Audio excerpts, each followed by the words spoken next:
Baik adik-adik sekalian, di sesi ke-13, di pertemuan ke-13 di hari ini, di mata kuliah Hukum Zakat dan Wakaf, kita akan membahas, ada dua yang akan kita bahas di hari ini, yaitu pertama adalah tentang pembinaan dan pengawasan nazir. Lalu yang kedua nanti kita akan membahas tentang sanksi administratif dan sanksi pidana bagi pengelola wakaf yang tidak amanah. Adik-adik sekalian rahmatullah, nazir ini menjadi sangat penting sekali. Nazir merupakan kunci sukses pengelolaan wakaf.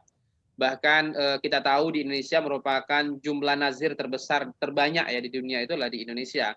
Jadi ini Masya Allah luar biasa. Nah, adik-adik sekalian, meskipun di dalam rukun wakaf tidak disebutkan nazir, tapi di Undang-Undang Wakaf di Indonesia disebutkan nazir. Ya, jadi ini menjadi sangat menarik kira-kira demikian. Nah, coba kita perhatikan kira-kira seberapa penting kira-kira nazir ini. Nah, adik-adik sekalian rahimallah, yang pertama harus kita ketahui bahwa di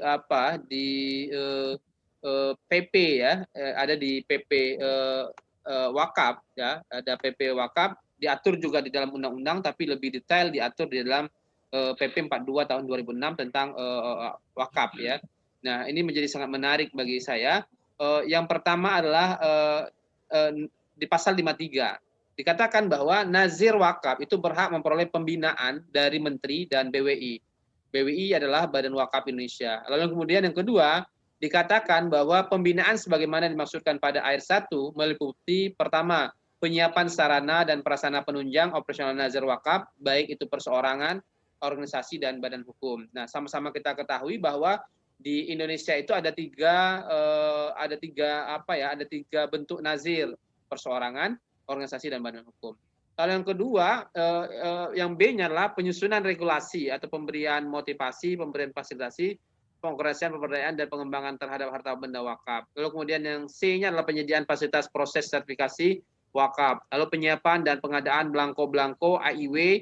Masih ingat apa AIW? Apa itu AIW? Wakaf. Ikrar wakaf. Akta ikrar wakaf, baik wakaf benda tidak bergerak dan benda bergerak. Lalu kemudian penyiapan, penyuluhan, penerangan di daerah untuk melakukan pembinaan dan pengembangan wakaf kepada nazir sesuai dengan lingkupnya, dan pemberian fasilitas masuknya dana-dana wakaf dari dalam dan luar negeri dalam pengembangan dan pemberdayaan wakaf. Nah, kalau kita ringkas, pembinaan itu bisa dilakukan oleh dua, menteri dan apa deh? Satu lagi BWI. Nah, adik-adik sekalian rahmatullah. Lalu kemudian bagaimana dengan pengawasan? Ya, tidak cukup hanya pembinaan, tapi harus ada pengawasan ya. Kalau nggak diawasi, boleh jadi nanti ada yang menyelewengkan, ada yang menjual dan berbagai macamnya. Maka penting sekali pengawasan ya. Jadi di pasal 56 ya, di pasal 56 dikatakan pengawasan terhadap perwakapan dilakukan oleh pemerintah dan masyarakat, baik aktif maupun pasif. Pengawasan aktif itu dilakukan dengan melakukan pemeriksaan langsung terhadap nazir atas pengelolaan wakaf sekurang-kurangnya sekali dalam setahun. Lalu yang kedua, pengawasan pasif dilakukan dengan melakukan pengamatan atas berbagai laporan yang disampaikan nazir berkaitan dengan pengelolaan wakaf. Nah, dalam melaksanakan pengawasan sebagaimana dimaksudkan pada ayat di atas tadi, nah itu diatur melalui diatur kembali melalui keputusan menteri. Nah, kalau kita ringkas, ternyata pengawasan itu bisa dilakukan oleh dua, pemerintah dan masyarakat. Kalau tadi pembinaan oleh siapa, Dek? Masih ingat pembinaan? Pembinaan oleh menteri dan BWI. Giliran pengawasan itu dilakukan oleh pemerintah dan masyarakat. Nah, terlibat di sini masyarakat. Bentuknya apa? Bentuknya aktif dan pasif. Aktif apa bentuknya, Pak Hendra? Melakukan pemeriksaan langsung, ya. Tapi kalau pasif itu dilakukan dengan melakukan pengamatan dengan laporan. Misalnya dia laporkan sekian tanah wakafnya, oh tahu-tahu nggak sesuai misalnya. Maka itu harus diawasi. Nah, saya pikir itu adik-adik sekalian dari sisi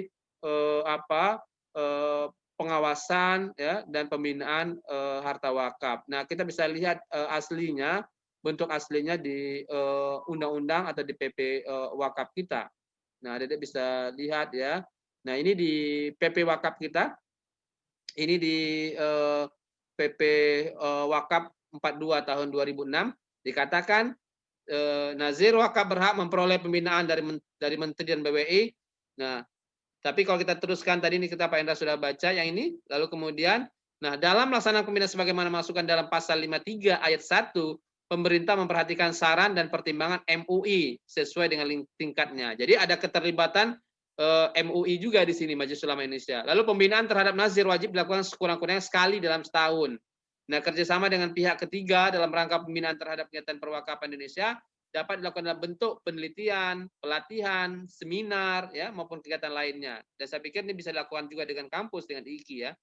Lalu kemudian tujuan pembinaan adalah untuk meningkatkan etika dan moralitas dalam pengelolaan wakaf serta untuk meningkatkan profesionalitas pengelolaan dana wakaf. Lalu pengawasan terhadap perwakilan dilakukan oleh pemerintah ya dan masyarakat, dan ini tadi sudah Pak Indra jelaskan ya, dan sudah komplit bagi Pak Indra. Nah, saya pikir itu adik-adik sekalian yang berkaitan tentang pembinaan dan pengawasan, termasuk diatur dalam undang-undang. Masih ingat tadi kalau dijelasin? Masih ingat? Pengawasan dan pembinaan dilakukan oleh siapa, Dek? Menteri dan BWI. Menteri BWI. Menteri dan BWI. BWI. Nah, kalau pengawasan siapa yang melakukan, Dek? Pemerintah masyarakat. Masyarakat. Caranya bagaimana? Caranya bagaimana, Dek, pengawasannya? Ada dua. Ada aktif, dan pasif. Kalau aktif bentuknya apa tadi, Dek? Langsung ya, mengecek ya. Kalau pasif bentuknya adalah melihat laporan-laporan yang diberikan. Nah, saya pikir itu adik-adik sekalian